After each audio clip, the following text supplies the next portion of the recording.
Joe Rogan, one of the biggest podcasters, is slowly coming to the realization that Bitcoin is the future.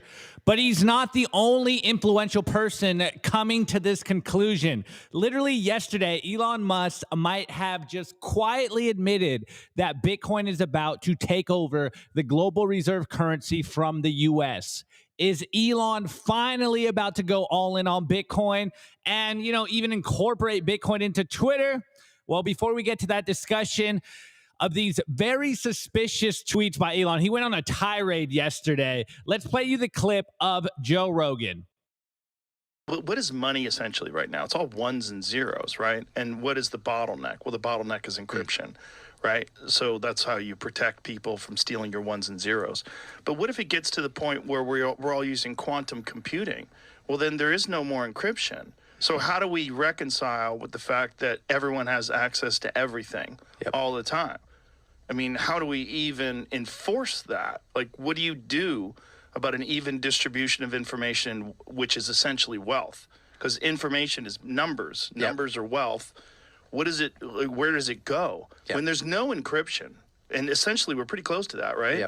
Once quantum computing can crack encryption, which it will be able to do, it's all nonsense. Yeah, right? it totally. All those zeros that you have in your bank account, those are gone. Yeah, these are all human constructs. And it's funny, the backup is always Bitcoin, which is, I think, uses like SHA-256 encryption. Or if you get quantum error correction, that's gone too. That's gone too. It's all gone. Even our backup plans are shit. Yeah. And then it's kind of the apocalypse or something, because at that point, if you're a human, you've been so caught up with just... Okay. First and foremost, let's discuss this before we move on to the Elon Musk.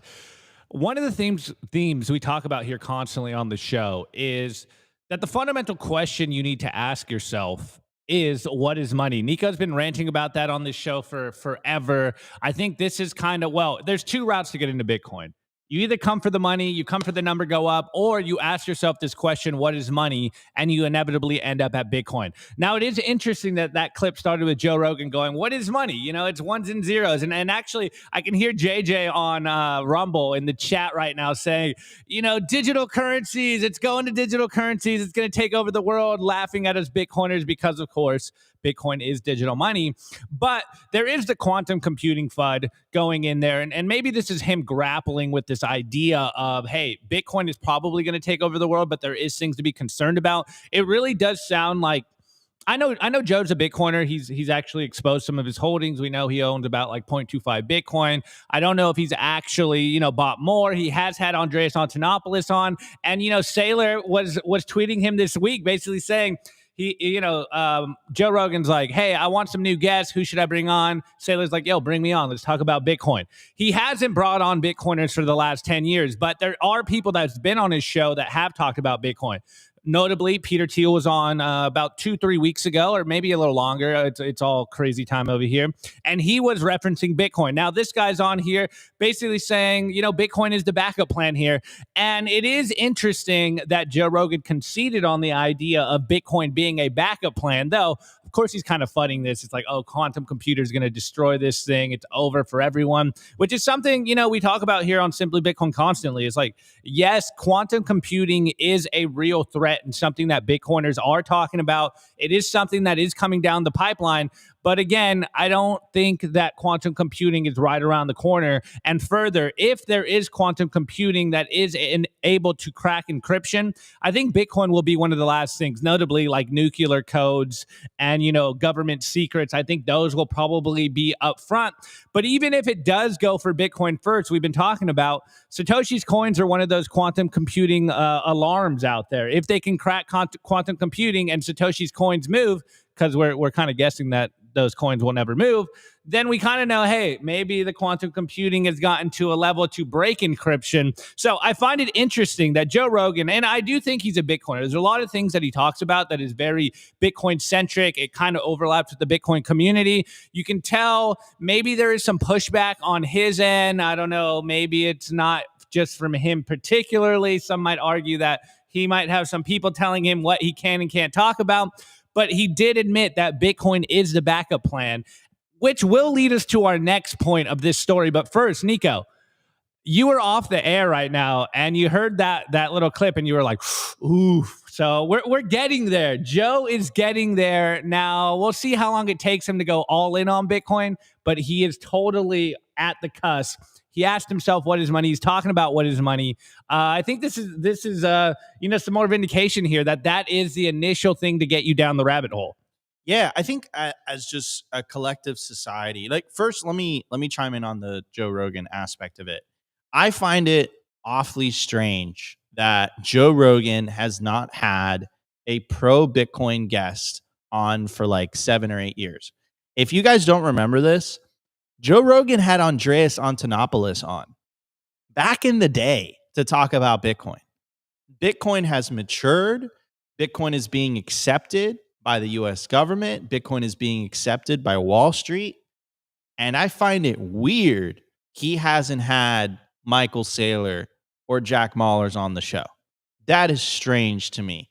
Like it's very strange to me that Elon, when he put, as a form of payment to buy a Tesla, Bitcoin was one of those forms of payment. And then he took it off and he basically said, like, look, if more than 50% of the hash rate comes from green energy, I'll re-add it again. Well, it's more than 50% of the hash rate at this point, and Elon still hasn't added Bitcoin back on. So I think there's some larger forces at play here. And it kind of reminds me of back in Bitcoin 2021, when Nayib Bukele made his big announcement about making Bitcoin legal tender. The next year, everyone thought that multiple countries are going to follow suit. But it's almost as if there's this artificial force that stopped that momentum. It wasn't until like 4 or 5 years down the road that we found out that the IMF was hell-bent on stopping countries from making Bitcoin legal tender. And the reality is that more than 50% of the world's countries have some type of dealings with the IMF. The IMF took their gloves off. They made their stance well known. As soon as they told El Salvador, you cannot buy Bitcoin and put it on your balance sheet, they transmitted to the world like, listen, guys, we're the boss here. We're telling you what you can and what you can't do as a sovereign country. So I think that there's some forces at play that we are not privy to that are putting pressure on the likes of Elon and on the likes of Joe Rogan to not have guests talk about Bitcoin. And I know you're going to talk about Elon in a second, so I'll save my thoughts on that. But what I will say is, remember, guys, this is a pivotal shift. Bitcoin fixes a lot of things. Elon's been going on a tirade the last 3 days. He feels disenfranchised. He helped the Republican Party gain the House, the Senate, the presidency. And all of a sudden, he didn't get what he wanted with Doge. He wasn't able to cut government spending. And us Bitcoiners knew this was going to happen for a long time now because it's just basic human nature, right? Like, if you are addicted to the money printer, it's going to be very hard to come off of that. In fact, it actually might hurt you politically, right? Because it's a way of paying off your constituents in a legal way, right? Helping them out, with the social safety net and all that. But yeah, man, I mean, look, the answer is Bitcoin. And if you have someone who's going to advocate for Bitcoin and basically tell the world on Joe Rogan that Bitcoin fixes these things, you're talking about something to the scale of when Trump went on the Joe Rogan Experience. This show was deranked. It was hard to find. It still got 48 million views, but it was so consequential because the media had a carefully crafted narrative around President Trump during the election. And the fact that he was able to circumvent the legacy media the same way that Nayib Bukele was able to circumvent the legacy media using podcasting, using the internet, Yeah, I mean, could you imagine if Saylor goes out there on Joe Rogan and basically says, like, look, the money's broken. It's what's causing all these inefficiencies in government. It's what's causing all these problems. We need to fix the money, fix the world. Like, it kind of makes sense, why Joe Rogan hasn't had a pro Bitcoin guest, because it's not like he hasn't been against it. It's not that he's not aware of this. He had Andreas on back in 2017, 2018. Why hasn't he had a Bitcoin guest on since then? That should tell you everything you need to know. Just like back in Bitcoin 2021, El Salvador made Bitcoin legal tender. We never heard of another country making Bitcoin legal tender. In fact, El Salvador had to walk back their legal tender law, right? So it's kind of in this gray area, right? So I think that there's bigger forces at play here. And I think the signal, the thing that you guys have to focus on, is the fact that Joe Rogan hasn't had a pro Bitcoin guest on his podcast. That should tell you, that in itself, if you read between the lines, should tell you what you need to know. Michael Saylor is actively advocating for this he's actively advocating for this he's actively advocating for this on X. Like, Michael Saylor's like, look, have me on. You have very influential Bitcoiners saying, yeah, like, Joe Rogan, have Michael Saylor on. And it's not like Joe isn't seeing this, right? But I think that there's some deeper forces at play here. Understand how consequential Bitcoin is to the current structure of society, how much it changes. This is a paradigm shift. And I think that's a big reason as to why he hasn't had a pro Bitcoin guest on. But he is heading down the right direction. He's asking the very important question, which is, what is money? Which inevitably leads you to the question of, what is government, right? So anyhow, I think Joe Rogan's on the right track. And regarding the quantum stuff, I think we covered this on another show. Listen, if quantum computing, I still think we're decades away, 10, 20, 30 years away from quantum computing breaking Bitcoin's algorithm, the SHA-256.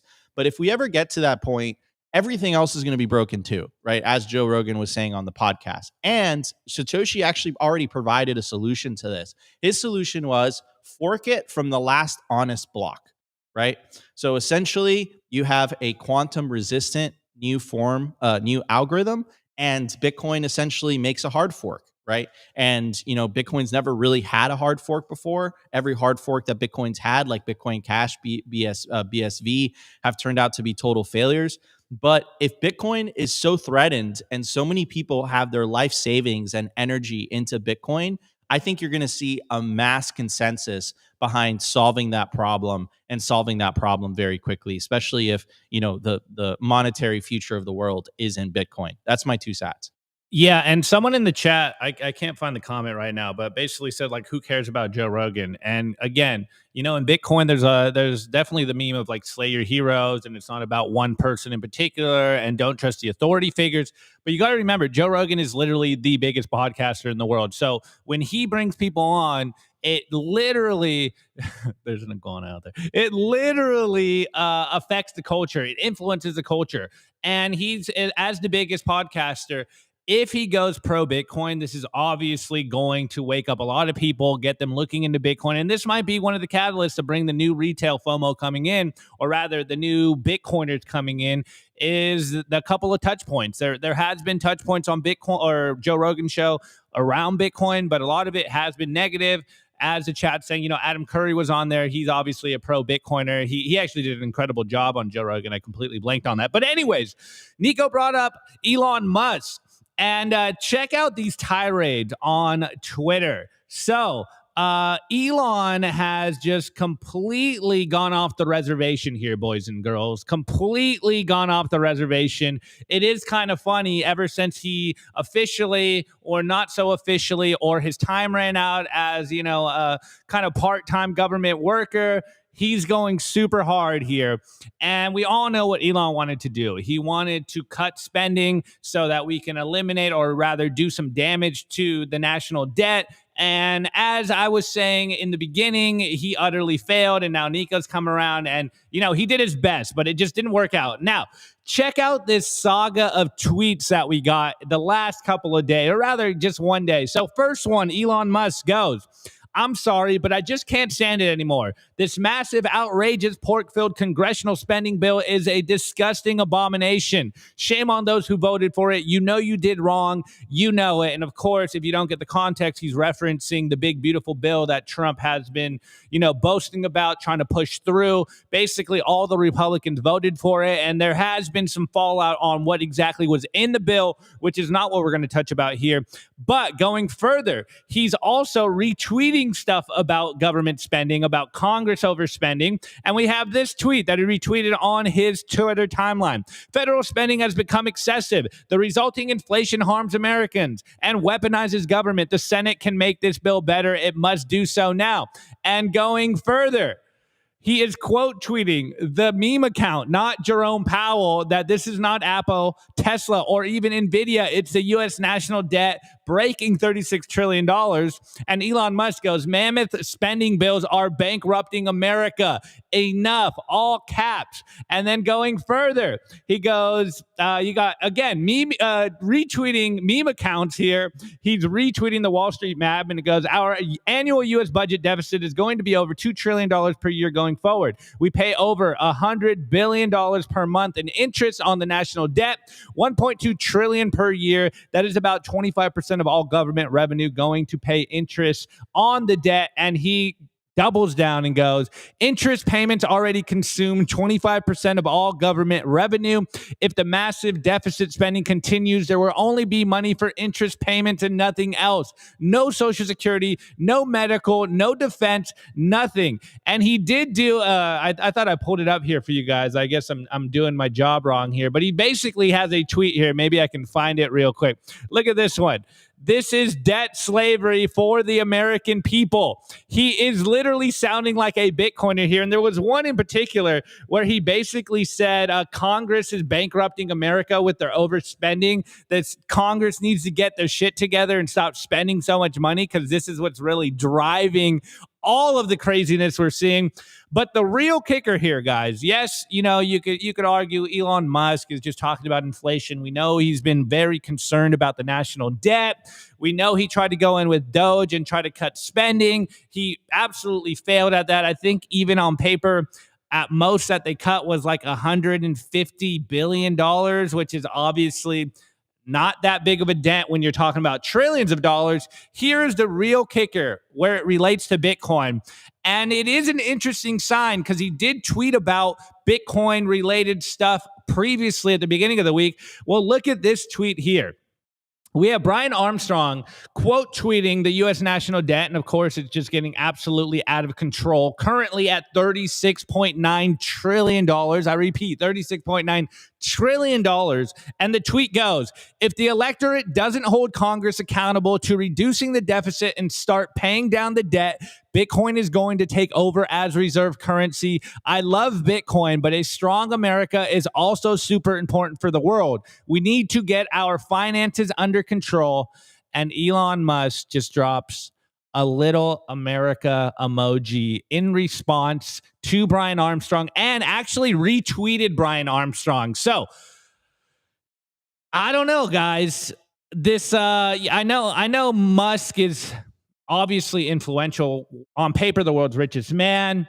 I think something is fundamentally breaking in his brain right now, because look, we know he stacked Bitcoin for Tesla. He infamously said, "Hey, I'll buy more Bitcoin once you can show that Bitcoin is green." That was shown. He hasn't really done anything in response. It's been a couple of years low of him actually responding or talking about Bitcoin. And then literally in the last couple of days, he said Bitcoin twice, where he hasn't talked about Bitcoin in years. And it's very interesting to respond to Brian Armstrong in this way, that if the U.S. does not get their debt under control, if congressional spending continues to go up and these big, beautiful bills continue to go through and we spend trillions of dollars, raise the debt ceiling, there is no fix for this. And of course, Brian Armstrong himself, love him or hate him, He said it, Bitcoin will be the world reserve currency. So we have two influential people, the world's biggest podcaster and the world's richest man, in the very same week, talking and spreading the Bitcoin message. It seems like the tide's shifting here, guys. It seems like we are no longer relegated to the dark corners of the internet and made fun of. It seems like now they are starting to embrace us and fight us. So I don't know. Make of that what you will, but maybe we see some more news around Bitcoin and Elon Musk coming out soon. Absolutely. I mean, Elon's a brilliant guy. We had someone in the comments Let's go. Kason on the Joe Rogan Experience. I endorse this. Yes, 100%. I mean, that would be absolute fire. I think I might steal that as a tweet, man, because it is so powerful. If you know, you know. I'm going to share this image, and you guys are going to read between the lines. It's very obvious for the audio listeners. All roads lead to Wasn't that Bitcoin. obvious to me? All roads lead to Bitcoin. All roads lead to Bitcoin. There's this very famous saying that says, all roads lead to Rome. Well, all roads lead to Bitcoin when it comes to massive government spending. You have to understand it from first principles. Elon is a huge first principles type of guy. Listen, this is human nature. We're going to cover more about this, by the way, during the news segment. This is human nature. If you have the ability to create money for free that everyone else has to work for, you are going to use that godlike power. And that applies to every single politician. That applies to every single person that benefits from the fiat money printer at the expense of the middle and lower classes. That's the reality. What Elon found in DC, he came with good intentions. He said, listen, I can fix this problem. The thing is, what he came to realize is, I don't think they really wanted the problem to be fixed in the first place, right? And what Joe is coming to realize as well is, what is this money thing? I think as a collective society, as the United States, as the internet allows alternative ideas to propagate into the minds of individuals, people are starting to question that very system. Like, what do you mean there's a $2 trillion deficit? What do you mean we're spending $1 billion there, $1 billion there? What does that mean? You know what $1 billion could do for my local community? Where is this money going? What is happening? People are starting to ask questions. Before, it was impossible to ask questions. You guys have to understand this. Before social media, before the internet in general, before just our ability to communicate directly with you guys, how could you have asked these questions? You could have done it maybe like in a Sunday barbecue with friends and family, but you couldn't do it on a massive scale, right? Now that you have the internet, now that you have mass scale peer-to-peer communications, what I call the great disintermediation, you're essentially, people are starting to ask questions, and those questions are starting to become mainstream. And people are asking very basic questions like, what is inflation? What is money? And the thing is, we're not getting good answers to those questions, right? And there is no longer controlled media, what I call controlled media, right? Which was before 2010, right? Before 2008, the way that you were able to consume media was with a handful of TV channels and a handful of newspapers. And everyone treated that as the gospel. There was this very famous quote that I heard, and it's always resonated with me, and I think it's like a great indication of what I'm talking about. If social media existed in 2002 and in 2003, we would not have gone to war with Iraq. Think about that, how powerful that quote is, right? So this is what you guys have to understand. This is the moment in history we're living through. And it's beautiful because people are starting to ask questions like, what is money? I don't think the question should be, what is money? I think the first question is, what is money? The second question is, what should the role of government be in my life? I think that is the ultimate question.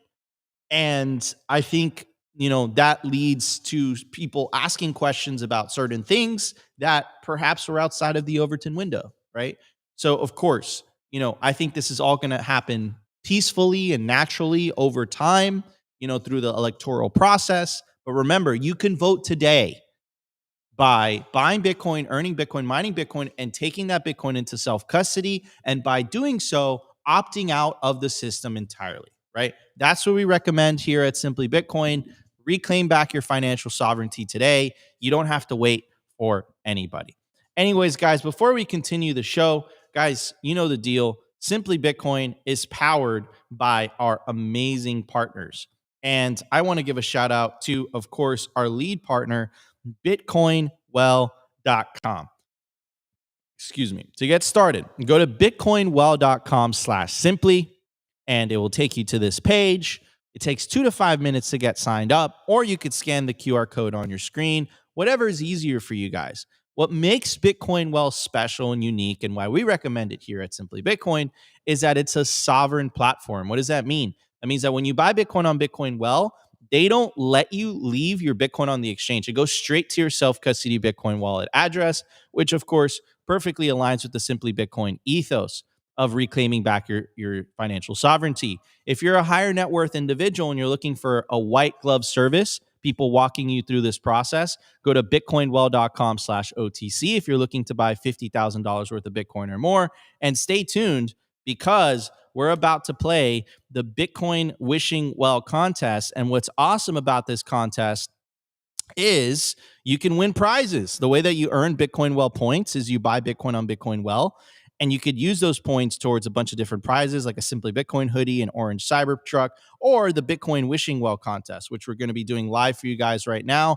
Toss a coin into the Wishing Well, get your Lightning wallets ready. First person to scan the QR code has won 438 sats. By the way, BT dubs, if you go to bitcoinwell.com/simply, bitcoinwell.com/simply, using that URL and signing up, you get 3 tosses into the Bitcoin Wishing Well. So guys, get over to bitcoinwell.com today. It's the best place to build your automatic self-custody Bitcoin stack. Guys, stay tuned. We still have a hell of a show for you guys. We're going to talk more about Elon Musk. We're going to be talking more about this train. It's not stopping. This train ain't stopping. We're going to be talking about South Korea. South Korea elected a pro-Bitcoin president. And of course, we have a clip from the pro-Bitcoin Senator Cynthia Lummis of Wyoming. Again, doubling down, tripling down, emphasizing the importance for the United States of America for establishing a strategic Bitcoin reserve for the long term. So it's going to be a great show, guys. Smash the like button if you guys are enjoying the show so far. We're going to hit the numbers segment. We're going to be right back in just 1 second.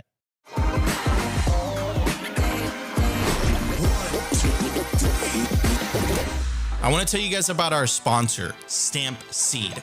Is your Bitcoin in cold storage really secure? Are your seed words really secure? Stamp Seed's do-it-yourself kit has everything you'll need to hammer your seed words into commercial-grade titanium plates instead of writing them down on paper. Don't do that. Paper sucks. You want to literally stamp your seed into this plate of titanium.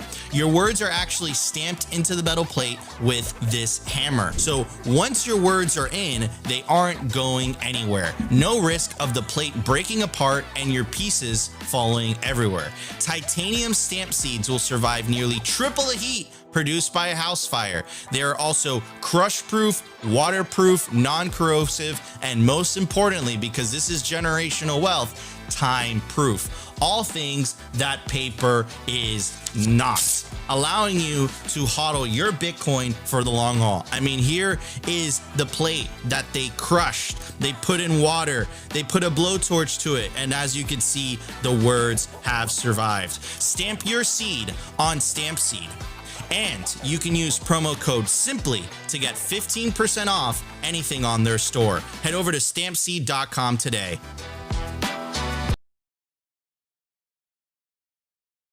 All right, everybody, we are back. and we got to get to the numbers, man. We got to get to the numbers. We got to talk about today's numbers. Where's the price at? At the time of recording, the Bitcoin price is 105,420. Block height 899,794. Sats per dollar 948. Sats per dollar. Market cap 2.1 trillion. Bitcoin versus gold market cap 8.81%. Percentage issued 94.63. Decline from all-time high negative 5.8%. Realized monetary inflation 0.84%. In the grand scheme of things, we are just getting the party started, and Bitcoin continues to embarrass fiat currencies. Anyways, guys, I have a clip for you guys from the Bitcoin senator talking about the strategic importance for the United States government to acquire those precious Satoshis. Let's check out the clip, and then me and Opti will chat about it. Guns, bullets, drones, planes, etc. What do you say to critics like Jamie Dimon who say this is a waste of resources? Yeah, I would say that even the United States military disagrees with him, that there are generals, especially in Southeast Asia, who believe it's important to have strategic Bitcoin stockpile because we're doing an economic war with China, and we have to prepare for a guns and bullets war. But we need both. And so all we need to do is look to the leadership of the current U.S. military to find support for a strategic Bitcoin. So again, like, did she say military? Yeah, she said military, right? Was Jason Lowry right, Nico? I mean, look, you have to look at it the way that Michael Saylor described it was, you know, the first country to use their money printer to buy Bitcoin wins, right? That's number one. That's what Michael Saylor said. The second thing he said is that buying Bitcoin, or a portion of Bitcoin, a percentage of Bitcoin by the U.S. government, is the equivalent of the United States buying Louisiana from Napoleon, or the United States buying Alaska from Russia. That's the equivalent of it. Back in the day, remember, Alaska and Louisiana was much bigger, by the way. It wasn't just the state. It went all the way up north. Like that whole territory. It was just wild. It was like wildland. There was nothing there. There was no cities. There was no roads. It was like swamp and, wilderness, and no infrastructure, no civilization. But the United States, they were like, look, manifest destiny. We got to go from coast to coast. We got to go from DC to California, right? And they had a vision for that. And at the time, Napoleon thought he was getting a sweet deal. He was like, look, like, this is far away from France. We're getting millions of dollars, which is the equivalent of, a couple billion today. I'm going to look it up. Could you look up how much the Louisiana purchase cost, the US or whatever? And they thought they were getting a sweet deal adjusted for inflation. And they thought they were getting a sweet deal. But looking back, it was a sweet deal for the US, right? Here it is. The Louisiana purchase completed in 1803 for $15 million is approximately $340 million today. So they adjusted for inflation. 340 to 371 the United million. States, Michael Saylor is buying more Bitcoin right now, right? Than they bought that territory. Could you now ask it what that land is worth today, right? Just to kind of give you guys like an idea of, what it is we're talking about, why Michael Saylor is using this analogy. Like, you can't print another Louisiana. You can't print another Alaska, right? And again, at the time, this was empty territory, right? To estimate the local value, right? So $723 billion, right? So 700 and this is just a good trade. And this is just in the state of Louisiana, by the way. I don't think it's the whole territory. You can't see it. I don't think it's the whole territory, right? So just to kind of give you guys a perspective, They bought it for $300 million, adjusted for inflation. Today, it's worth almost $1 trillion, right? This is what Saylor's been talking about. Same with Alaska. You know how much oil Alaska has, right? So this is what we're talking about. But you're buying land or you're buying space in cyberspace, and it's absolutely scarce. You can't make more of it. You can't make more of Louisiana. You can't make more of Alaska. You can't print land, right? So it was a great trade. So from a military perspective, that is what he's talking about. And to kind of quote Max Kaiser, internalize Max Kaiser a little bit, he who has the Bitcoin makes the rules. He who has the Bitcoin makes the rules. So does the U.S. want to be in a powerful strategic position? Well, it needs to get its act together and buy some effing Bitcoin. And by the way, this applies to you as an individual too. Become a sovereign individual. Buy some Bitcoin, put it in self-custody, put it on a cold card, and that's it. Drive into the sunset. Forget about it. Call Opti. Message Opti on the Orange Pill app. Ask him philosophical questions about life. Please don't. Opti loves that. Opti loves that stuff. Anyways, look, Senior, I think someone answered this about the Alaska oil question. That's a very large number, and there's no commas. Let's a lot of oil, a lot of oil, a lot of oil, a lot of oil, a lot of oil. Anyways, my rant is over. Opti, you want to hit it? Yeah. Wait, hold on. Before you do that, guys, smash the like button. We're at 136 likes on YouTube. Help us break 200 likes by the 45-minute mark. We're at 531 live viewers. So if you guys are enjoying the show, smash that like button. Of course, shout out to the Rumble audience. 138 people watching live on Rumble, and of course X, 1,500 of you guys watching live. If you guys are enjoying today's show, make sure to smash that like button. Smash it. Smash that like button. Really, really helps with the algo. Share the video. And if you guys are enjoying the content so far, subscribe to Simply Bitcoin. Hit that subscribe button. Really helps. Opti, what's your take? Yeah, well, two things kind of jump out at me. First of all, I think I'm just like every one of you guys at this point. I am getting a little bit fatigued about so much talk coming from the nation states buying Bitcoin. You know, I want to see some action here. I want to see some buying. But with that same kind of vein, does kind of bring up my more, I want to say, anarcho-capitalist Bitcoin views, where I really don't want the U.S. government to buy Bitcoin. I don't want any government to buy Bitcoin, but obviously we got to get used to the idea of our worst enemies buying Bitcoin. This is what Bitcoin is. Bitcoin is for anyone. It's perfect money. It's pristine collateral. And people we don't like will be buying Bitcoin. People we don't like are buying Bitcoin today. And that's just something you got to deal with. And a lot of people probably can't rationalize or hold those two ideas together. But one thing that I don't really like about that framing, Nico, is the idea that, well, there's one thing I do like about this, and then I'll go to what I don't like. I do like that Senator Lummis is constantly coming out here and essentially saying, you know, Trump wants to do this. Like the Trump administration, they want to stack Bitcoin. And I think everyone is seeing the writing on the walls. You know, the financial system is in a precarious place. Bond markets are seemingly about to blow up. People are looking for places to store their value. Gold's at all-time high right now. When you put in all of these factors right now, it really paints a picture for us Bitcoiners, and not that we're doomers here. We just, I think, are more sober when we analyze what's going on in the traditional financial system, or rather in the status quo of money.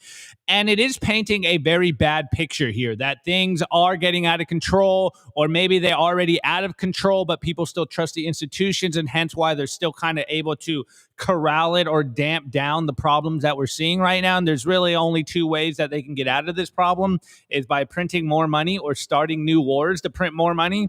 And none of those are good scenarios here. And so I do love to see Senator Lummis come out here and be like, look, this is something we want to make happen. We all know the meme, you know, you can just do things. Well, you know, hopefully they can just do things, because a lot of the stuff that the Trump administration or even Elon Musk are trying to do, none of it is really landing solidly. So at this point, I want to see it follow through. I want to see some buying, because that would further cement the Bitcoin narrative. And as much as people hate this idea of just narratives driving markets, everything's a narrative-driven world right now. This is an attention economy. Everything is driven by how much attention you can bring to it. And if the U.S.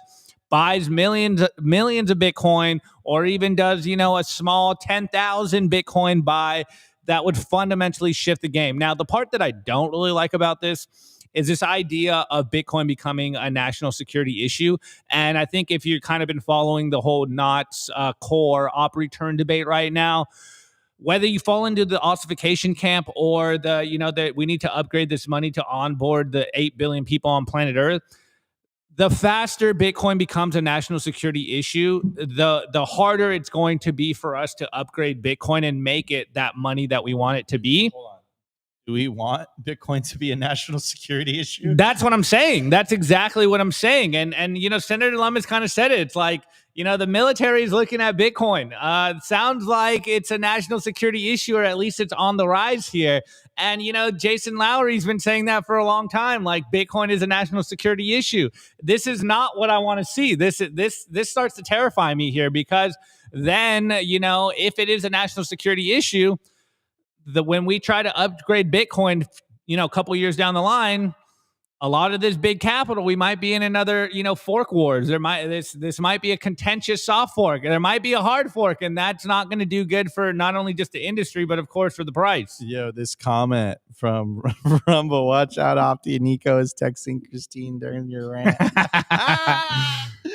Chrissy, Chrissy. Guys, let us know your thoughts in the comments, what we're talking about this discussion. Be a part of it. What are your guys' thoughts? When you say Bitcoin and national security in the same phrase, like it makes me pucker up. It makes me cringe, man.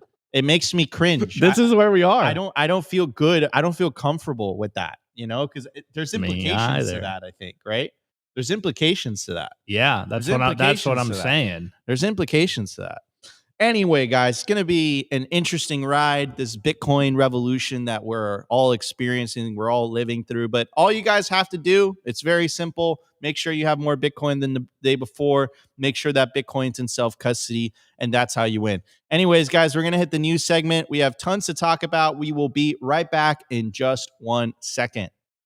I want to give a shout out to our sponsor, Casa. Casa makes self-custody easy and secure. As a Bitcoiner, I care about holding my own private keys, but multi-sig can sometimes get tricky. Casa nails it with a multi-key security. So even if one key gets lost or stolen, your Bitcoin stays safe. And you don't give up custody, meaning no one could access your Bitcoin but you. No seed phrase anxiety, no single point of failure. I've been telling my friends and family about Casa for years. Their UX and UI on their app is by far the best in the industry. Inheritance planning is built in, and they even offer Casa for Business if you're thinking about a Bitcoin treasury. Hit up casa.io today and use promo code SIMPLY to get 10% off Casa Standard or Casa Premium. Head over to casa.io.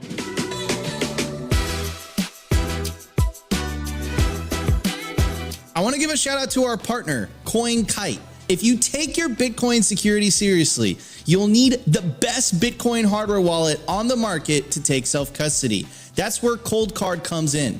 The Cold Card Q is the most advanced Bitcoin signing device ever made. It's got a full keyboard, larger screen, and NFC support, making air-gap signing easier than ever. It's built for power users who want the ultimate security without sacrificing usability. And if you're looking for a battle-tested, uncompromising cold storage, the Cold Card MK4 is your go-to with PSBT signing, an industrial-grade secure element, and USB-C. It's the perfect blend of security and convenience. Both devices are, of course, 100% Bitcoin only, open source, and built by Bitcoiners for Bitcoiners. Secure your Bitcoin the right way with the Cold Card Q and the MK4. Head over to coldcard.com today and use promo code SIMPLY to get 5% off anything on the store.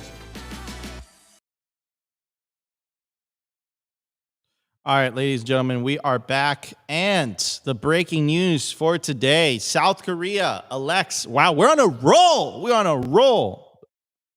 Opti, please. Now listen, that's called motherfucking blood. We're on a roll, and why am I talking about it? You made that very corny, bro. You should have put more emphasis in smashing that button, bro. What happened? We gotta make sure Nico happened? doesn't use the soundboard. What happened? What happened? What No happened? soundboard for Nico. Leaving me out to dry, bro. Leaving me out to dry, and then making our screen Dude, smaller. it's too big. Making our screen smaller, Bro, it's bro. taking Like, come away. on now. Come It's- on now. it's Like, taken I don't know- away I don't from know- the- I what don't the know what article. Opti's doing, bro. Bro, Like, it doesn't look good. Get to the story. okay, so what am I talking about? South Korea elects a pro-Bitcoin president. Again, this is a Did you make it smaller again? I did. And Doesn't this is a look good. continuation of what was happening in Poland. Poland as well elected a pro-Bitcoin president. And again, do you think this is a coincidence? Do you think it's a coincidence? No, this is all happening because of the Trump election that happened in the United States in November, right? Politicians all around the world are starting to see, hey, you know what? If I take a pro-Bitcoin stance, this gives me a higher probability of getting elected into office. So let me read some of this article. South Korea elects a pro-Bitcoin president. South Korea's new president, Lee Jae-myung, I hope I pronounced that correctly, is very supportive of Bitcoin. The list of pro-BTC countries grows day by day. It goes on to say, this was a very special election following a period of great political uncertainty. The cause was the impeachment of the former president of South Korea, who had attempted to declare martial law at the end of last year. Mr. Lee described the election as a day of judgment against this attempted coup, which he called an insurrection and a threat to democracy. Well, you hear that like all over the place these Sounds days. familiar. In this context, it was difficult not to ally with with Bitcoiners who are the forefront against dictatorial governments. Like Poland a few days earlier, Korea joins the rapidly growing club of countries openly favorable to Bitcoin. But unlike his Polish counterpart, Lee Jae-myung, I hope I pronounced that correctly, I'm sorry guys, has already made several concrete promises. He notably committed to legalizing Bitcoin ETFs. In the same effort to limit capital outflows to the United States, Mr. Lee also advocates a won-backed stablecoin. Quote, we need to create a stablecoin backed by the won to prevent the flight of national wealth abroad. Recall that Tether is legally required to invest in its reserves in U.S. government debt. That's not all. Lee also proposes allowing the National Pension Fund to invest in Bitcoin. This fund currently weighs $884 billion. Quote, I will create a safe investment environment so that young people can build wealth and plan their future. With over 16 million Bitcoin holders, it was foreseen that Korean political parties would eventually embrace Bitcoin. It will soon become an essential electoral battle horse. It goes on to say, 2024 was the year of institutions with the arrival of BlackRock and the SEC's approval of ETFs. 2025 will be the year of nations led by the United States, which surprised the world by making Bitcoin their reserve currency. The U.S. president highlighted at the recent Bitcoin conference in Vegas that BTC is a strategically important asset for the United States. He emphasized that China's distrust of Bitcoin was an opportunity for the U.S. to gain a strategic advantage. Quote, why does our biggest adversary oppose Bitcoin so much? If the Communist Republic of China turns away from Bitcoin, the United States might want to embrace it, he said. It is only a matter of time before the whole world follows the United States' footsteps. What have you been saying it simply? At the same conference, the Pakistani Prime Minister's assistant announced the creation of a strategic Bitcoin reserve, as well as the allocation of 2 gigawatts for the Bitcoin industry. That is absolutely nuts. So connect the dots for a second. By the way, the IMF freaked out about this announcement. They're trying to get clarification, and Opti's bothering me by making us so small. We're gonna be a little bit bigger. There we go. Doesn't Boom. look good. So again, connect the dots. Pro Bitcoin president in Poland. We have a pro Bitcoin president in South Korea. We have the assistant for the prime minister in Pakistan saying, we have every intention of creating a strategic Bitcoin reserve in Pakistan. And also, we're going to dedicate 2 gigawatts of energy to Bitcoin mining. Simultaneously, you have a strategic Bitcoin reserve approved in the state of Texas and the state of New Hampshire, and on the federal level, via executive order, a strategic Bitcoin reserve here in the United States. Like, come on now. Come on now. The writing is on the wall. If you guys are enjoying the show, smash that like button. We're at 166 likes. Help us break 200 likes before the show wraps up. Opti, what are your thoughts here, my friends? And are we asking the audience? Yeah, I'm asking the audience. Okay, so do you like? Okay, when we share the screen, do you like? Dude, they know what we're talking about. We've been arguing about it the whole show. I hate that I can't just take you off screen. Let's go. Okay. First things first. Obviously, as we've been saying for a long time, love or hate Trump, ever since he came out pro Bitcoin, it's obviously fundamentally changed the game theory around the world. Now, every country basically has no choice but to embrace Bitcoin. And we're seeing further that the voting population, they want Bitcoin. Obviously, it was a smart move by, I'm not going to even try to pronounce his last name, or first, I don't know how they work, Lee over there, the new president of South Korea. By embracing Bitcoin, it probably was the one thing that took him over the edge. And of course, we covered the Wall Street Journal article yesterday, basically saying, Bitcoin lost its libertarian roots, embracing MAGA. And it's no secret here that the Bitcoiners, or rather even, quote, the crypto industry and the crypto voters are the ones that got Trump over the edge. And so if you are a politician and you're looking at this, you're like, of course, I'm going to embrace Bitcoin. Whether you love Bitcoin or you're neutral about it, I think, yeah, I agree. I totally agree with Weinigus. You have to admit that what we're doing here as Bitcoiners, as a movement, as a voting bloc, it has a huge effect on what's going on right now. And that's the first thing. Now, the second thing that I found very interesting in that, and I wasn't really aware of those numbers, but a third of the Korean population holds Bitcoin. That is massive. That is absolutely huge.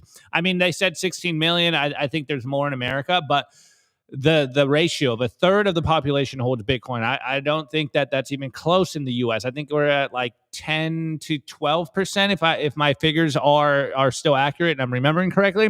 So that is huge. Now, of course, the Bitcoin ETFs, I'm not a fan of Bitcoin ETFs. It's paper Bitcoin. Wow. Nice. But the second thing that is interesting is and forgive me, I'm blanking on these numbers, but they said I think 884 billion or 800 something billion dollars for a sovereign wealth fund. If a portion of that gets into Bitcoin, we've been hearing about it happening in the US. We've heard what's happening in the Middle East, that they're actively getting into Bitcoin. If these dominoes start falling, I really can't see how the Bitcoin price is staying where it is. There's not that much Bitcoin. Where's all the Bitcoin coming from? They're seemingly buying up years worth of Bitcoin, whether that's institutions, whether that's sovereign wealth funds, and then potentially nation states. Where is all this Bitcoin coming from? Though I did see a metric from Willy Woo, and love or hate Willy Woo, whether you think he's accurate or not. He did a chart yesterday, or maybe it was this morning, basically saying that a lot of the OG holders with over 10,000 coins have been selling the coins into the market. So we're getting more data as to where all the coin is being sold from. New entrants are coming in. Some of the old holders are realizing some profits. This is how you distribute Bitcoin through everyone. I'm not really mad at people that are getting their profits out here, but can we finally get some movement here? Because it's crazy. It would be great. It'd be great. A lot of people are essentially speculating that the reason that the price hasn't gone up is because a lot of this Bitcoin purchasing is happening through OTC desks, and it's not being bought through exchanges and whatnot. I'll pull it up for the audience. Make sure you pull up the right one. Yeah, I got it. All right, so here for everyone. Nico's messing things up. All right. Dude, all right. Let me control Let this. me Put fix this this. here. Let me There you fix go. it. See, you can see the whole screen. This is why. All right, so Willy Woo tweeted, "Who are the idiots who are selling when institutions and sovereigns are racing to buy billions in Bitcoin? This chart sheds light. The big whales, over 10K Bitcoin holdings, have been selling since 2017. Quote, they're stupid. Most of these coins were bought between $0 and $700 and held 8 to 16 years. And you can see here. That doesn't sound very stupid. They made it. They made a hell of a trade, Yeah. And I'm sure they still have some good, some pretty big holdings here. So I think this this is orange, red. I don't know. But the colored line here, BTC supply held by entities with balance 10,000 to 100K Bitcoin, as you can see, has been declining since 2017 as the price of Bitcoin continues to rise. So, we've been kind of speculating on the show for a while. Maybe it was the U.S. government. Maybe it's the nation state selling their Bitcoin. We know Germany sold their whole bag. Now it looks like we got some new data coming out that a lot of long-term holders with tens of thousands of Bitcoin have been slowly offloading, which is, I think we should be thanking these OGs because you guys get to stack Bitcoin at under 100K for a lot longer before it starts ripping. So this is the latest data that I'm seeing of who is selling Bitcoin. At some point, it's got to rip. There seems to be way too much demand. And again, if we do see these nation states and these really big institutions continue to double down in these Bitcoin corporate treasury plays, continue to expand, the price is going to rip. These 150K price predictions are bearish, and I'm not buying it. I think it's just a question. I think it's an inevitability. Anyways, guys, if you guys are enjoying the show, I do want to give a shout out to the stream. We got almost 2,000 people watching us live on X, 500 of you guys watching live on YouTube, and 200 of you guys watching live on Rumble. If you guys are enjoying the show so far, make sure to smash that like button. Really, really helps with the algos. Helps get this message forward. We're currently at 185 likes. By the way, Opti, that vote, it's 50-50. I'm going to end the poll right there. Oh, that's yeah, now it's tied. Oh, big box. This is rigged. Big box, bro. This is rigged. No, you can't say that. Big box. What? This election in our chat? No, you can't say that. You can't say that, Opti. You can't say that. What are you saying? I'm talking about the poll in the chat. The poll in the chat. The poll in the chat was rigged. Nico rigged the poll. No, can't say those things, man. But it's true though. The poll, the YouTube chat poll. No. All right. It's 50-50. People are asking for the big box. People are asking for the big box. Anyways, all right. Fake news.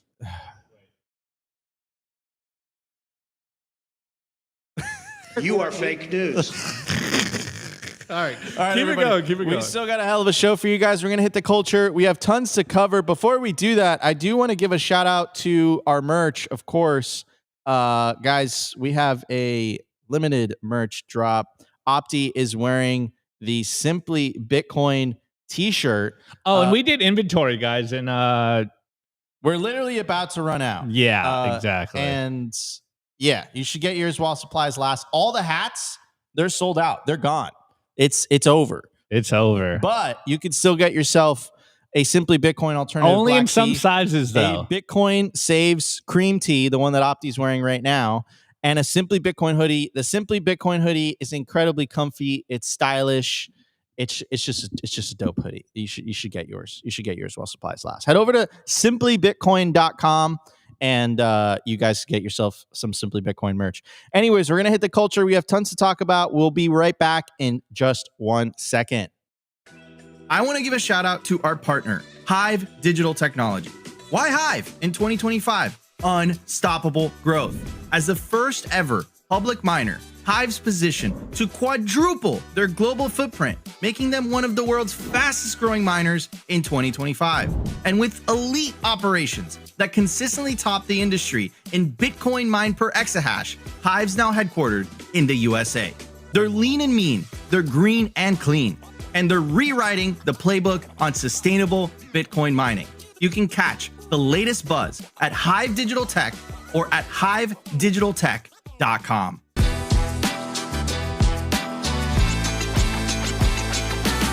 Need liquidity without having to sell your Bitcoin? For more than 6 years now, Ledn has been the trusted choice for Bitcoin-backed lending. With transparency, security, and trust at their core. I absolutely love these guys, and I personally not only have an account with them, but also a loan. And some of the key features that I love about Ledin is the fact that there are no monthly payments. You pay at the end of the term. You also have the ability to roll over the loan as well, and you can pay it back whenever you want. Essentially what they do is that they help their clients unlock the liquidity of their BTC, allowing you to hodl while still accessing the wealth of your Bitcoin. They've been battle tested with their focus on transparency, security, and trust, allowing them to build a proven track record of client success and security, helping tens of thousands of clients harness the value of their digital assets with confidence and peace of mind.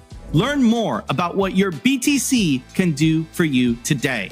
Simply Bitcoin viewers get 0.25% off their first loan by using the link in the video/podcast description. What are you waiting for? Head over to ledin.io today.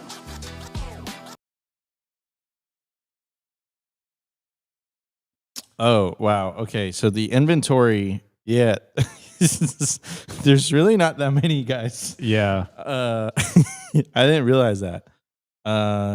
Yeah. You should just tell them the numbers right now. If you want one, this is how many we have left. Yeah. So, cream hoodies, there's one small one left. There's one medium left. There's one large one left. Cream t-shirts, there's one small. All medium and large and XL are sold out. There's one XXL left. And then the black t-shirts, there's one left small, one left large, and then one left XL. So literally, like, I didn't realize that. All right, but basically, yeah. And someone said they've been sold out for a while. The XLs, order more. We're gonna do new designs, guys. So this one's limited. All the batches are limited. Like we don't. Sorry, guys. So next time, as Wine said, most sizes sold out. Next time you got to get them. We're doing small batches. Anyways, guys, I saw something very interesting, and I might just take one of those shirts myself. Nico's gonna do. Okay, guys. So check this out. Ray Dalio did this post this morning, and for some reason, I honestly thought Ray Dalio was more popular on YouTube, but apparently no one cares about Ray Dalio, which is kind of interesting. He's been on YouTube. Yeah, that's what I'm saying. On YouTube, he doesn't do numbers. But anyways, he is apparently writing a new book, and it's called How Countries Go Broke, The Big Cycle, and this is his tweet in a nutshell. And here just kind of, relaying just the basics of what this post is. We got a super chat. We got to give it a shout out from Bake. Hey, shouts out Bake. Bake gave us $10. He says, "Congrats to Simply Bitcoin for covering." I can't say that, man. Congrats to Simply Bitcoin for covering. This is comedy, right? Congrats to Simply Bitcoin for covering the North Korean Bitcoin conference next month. Stay safe in Pyongyang. Yo, Kim is the best Bitcoin max. He's got good OPSEC. Okay, all right. Anyways. So Ray Dalio, great investor, has been doing this for 50 years. He's been in the macro markets for just as long, if not longer. One of the best investors, period. One of the most renowned investors, period. He's actually been doing a lot of these warnings. When Japan bond market started to act funny, he came out with like a video trying to explain to people what's going on in very basic English. And I think this is a sign of what we're seeing. And this piece here, he said basically, look, I've known this for a long time, but I'm getting to that point in my age where I want to share it with people. I think that's only one of the reasons. I think more people need to know what's going on. And as you can hear or see from this title, How Countries Go Broke, The Big Cycle in a Tiny Nutshell. So he goes, today, my latest book, How Countries Go Broke, The Big Cycle, is being released. The note is to share what it says in a nutshell. To me, what matters most is conveying understanding at this critically important moment. So I want to pass the key ideas in extreme brevity in this note, as well as comprehensively in the book, and leave it to you to decide how deep you want to go. And anyways, I'm not going to read the whole thing. You guys go check it out on Twitter. But essentially, he's kind of going down to Larry Lepard, the big print, debt crisis seems to be upon us. He basically said, if you ask me when this debt crisis is going to happen, It's probably going to be in the next 3 years, which I found very interesting. He gave us a time limit here, but without kind of breaking down this whole nuance here, we've been covering this on the show for a long time. Again, go read it. You'll learn a lot. If you're not familiar with Ray Dalio, it's very simple. He'll teach you exactly what's going on right now and what has him concerned. Now, the only reason I'm bringing this up today on a Bitcoin show is because of the very ending of this, basically, you know, in a nutshell post here.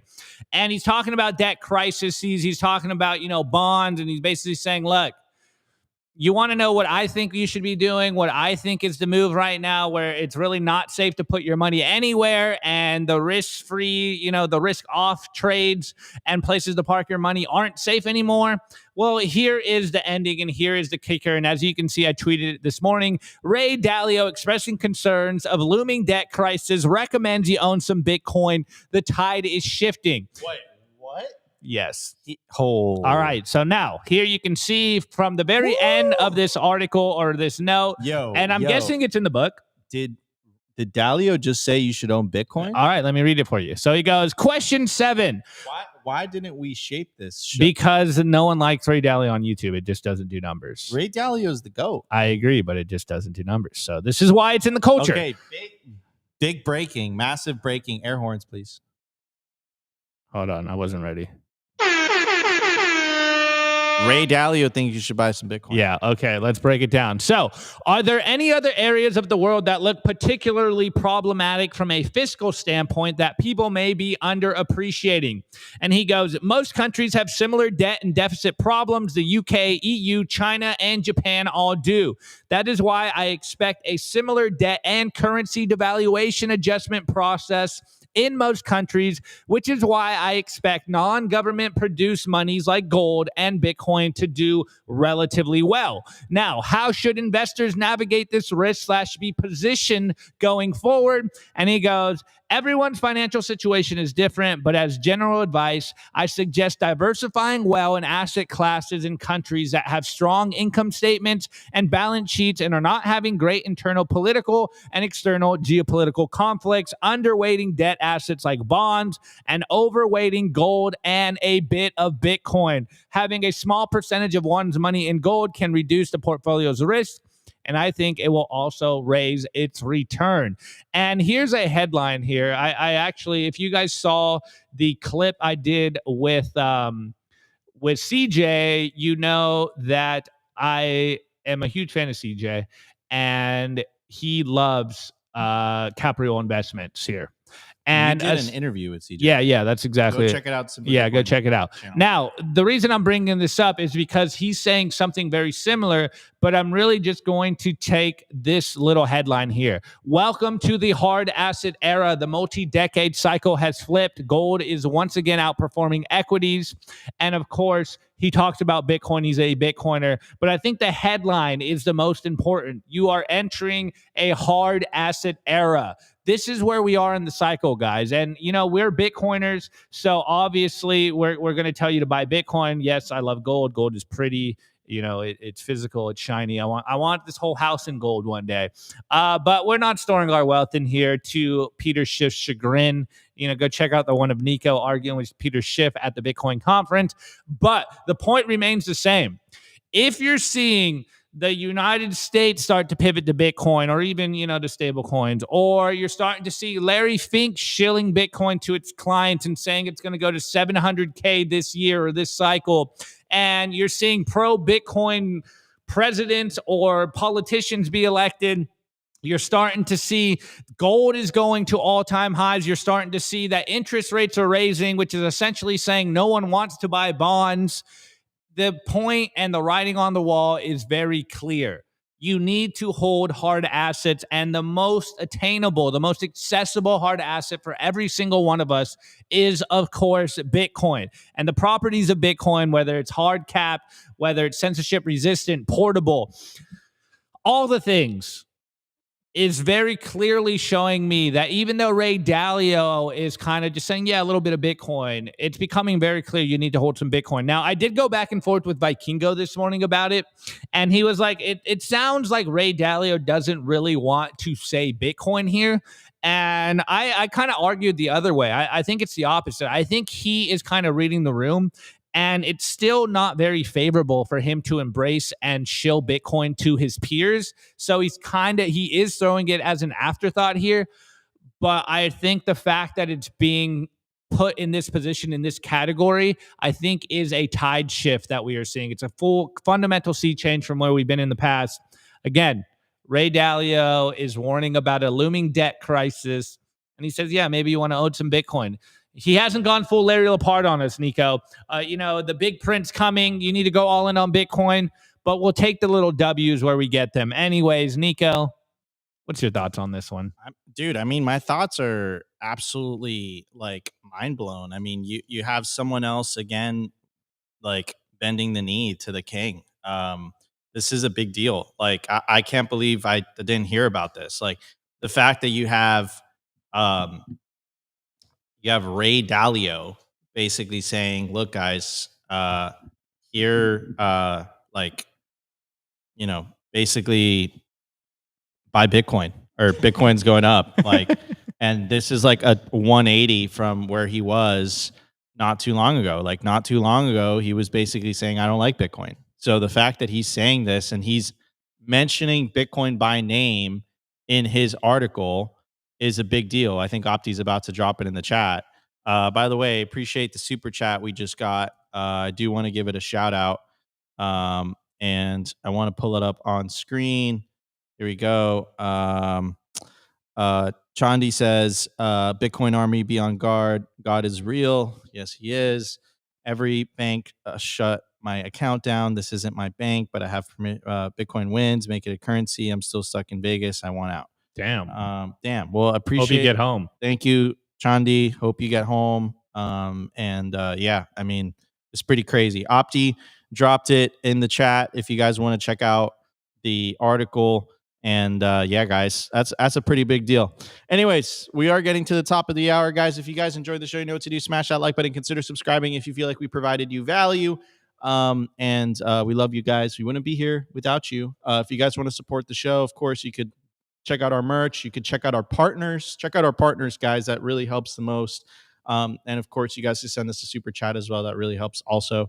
We love you all. We appreciate you all. And we'll be back tomorrow for a brand new episode of Simply Bitcoin. Today's episode was brought to you by BitcoinWell.com, a Bitcoin-only platform on a mission to enable financial independence.